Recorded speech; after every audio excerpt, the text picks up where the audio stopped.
No, I did something I don't normally do the other night, out with some paranormal investigators to the grandstand at the Mar Fairgrounds, where some very unusual things have been happening. Watch this. The world-famous Del Mar racetrack.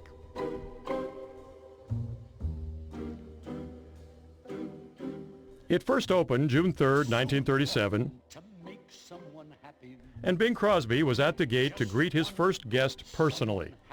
What a class act. Legend has it that Bing Crosby and Bob Hope and Desi Arnaz and Lucille Ball and all the Hollywood stars would party in the fourth floor in a nightclub.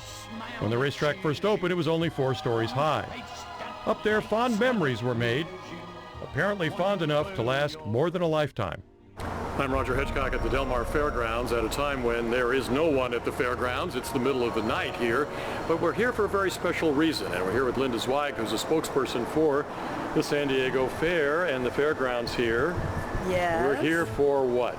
Well, we're here to pay a visit to some folks who've never left the fairgrounds. We have a lot of evidence that there are folks who are still hanging around here. We have a lot of paranormal activity. You're talking about ghosts. I'm talking about ghosts.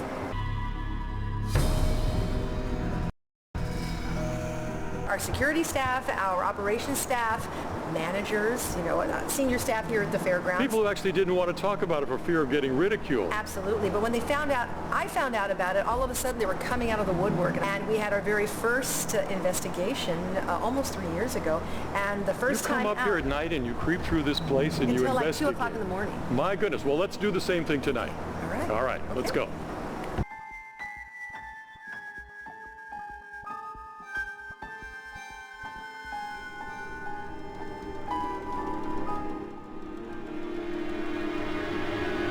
You guys, if I was to put a label on you, are what? Paranormal researchers. Now, you've put together some interesting instrumentation here I want to talk about, kind of what we're going to use tonight to see if any of these presences can be felt in the grandstand here at Del Mar. So walk me through this. What do you have? Right here, we have a metaphysical form of communication. We call them dowsing rods. I guess we'll get a demonstration later on those, yeah, too. We'll get a demonstration for sure. All right. So anything that's there that wants to communicate, we tell them how to use them. If you want to answer yes to one of our questions, have them cross. And if you want to answer no, they'll pull apart like this. Okay. Okay. Would you like to give it a try, Roger? Yeah, I would. Why don't you ask the questions All right. and... Am I in a good position here? You absolutely are. You're All doing right. a great job, Roger. Okay, here I am. If there's anybody here with us right now and you'd like to talk to us, would you please cross the rods? Well, it's pretty different. My hands I can definitely feel it in my hands.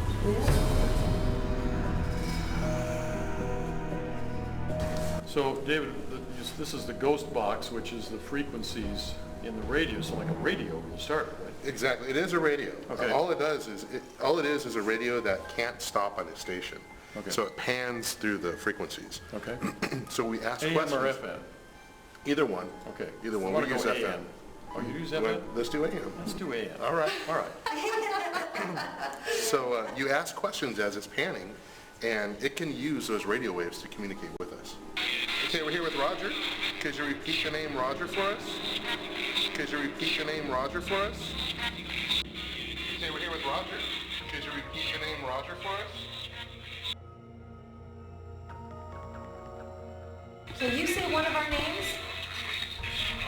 One of our names? Can you say Roger for us? What do you think's going on here? To be honest, I think they just had a lot of fun. They when they passed, they came back here because this is where dreams came true. Yeah, they hung out and had a lot of fun. What an interesting night. Are you kidding? People who didn't expect to hear things heard things. I know, even you, Roger. Well, we shall see. Lots of fun, ladies and gentlemen. I don't know whether you believe this or not, but we are going to bring it to you.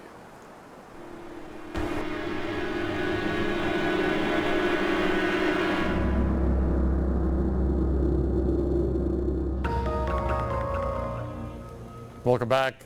Welcome back. And Linda Zweig joins us now live. You are live, aren't you? Live. Oh my God, not a ghost. There was too many things going on there. There was a lot. A lot of people have walked around there at night. The security people and so forth, they've been touched.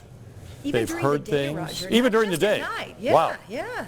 Let me hear that again about somebody called my name Roger. Do we have that again? Let me hear that. Here it is again. Okay, we're here with Roger. Could you repeat the name Roger for us?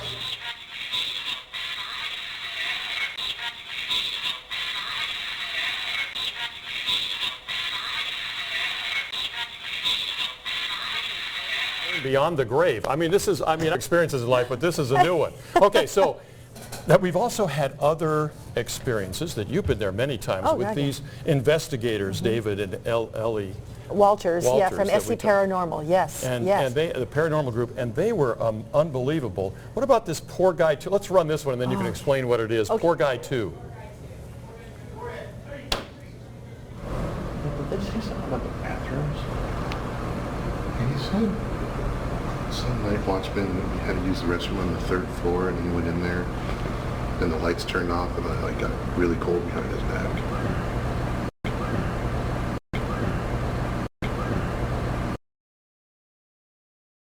So you're picking, now he's picking this up, not that you could actually hear with your ears, he's picking it up with a machine. 99% of the time, correct. We use, the electricity, the energy, and we always have audio going. 99% of the time, what we pick up is after the fact. I mean, we're there and it's being recorded.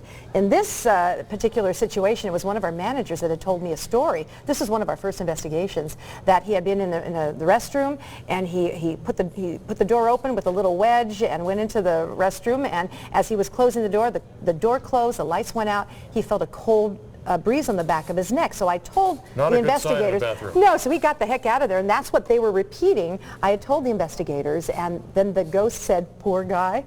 Poor guy.